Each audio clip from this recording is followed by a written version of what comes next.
Видео по поводу, как заменить масло в моторе мотоблока Торфан.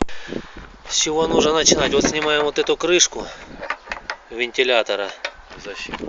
Да, защиту. Под ней 3 винта. Вот, 1, 2 и 3. Снимаем бак вот этот весь сюда. Здесь стоит щуп и крышка маслозаливной горловины. Откручиваем один болт. Вот здесь вот сверху вынаем. И вот отверстие. Через него можно любым шприцом, как мы делали, 20-кубовый шприц обычный. На него шлангочка. Шлангочка одевается.